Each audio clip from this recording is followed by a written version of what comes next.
গোপচুরি সুকুমাররা। Head অফিসের বড় বাবু লক্ষ্মী বড় শান্ত, তার যে এমন মাথার ব্যামো কেউ কখনো জানতো?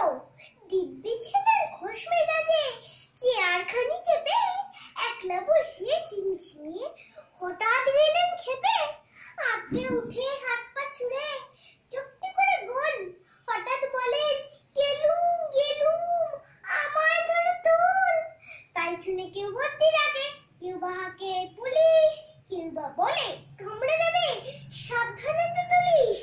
ব্যস্ত সবাই এদিক ওদিক করছে ঘোরাঘুরি, বাবু হাঁকেন ওরে আমার গোপ গিয়েছে চুরি। গোপ হারানো আজব কথা, তাও কি হয় সত্যি?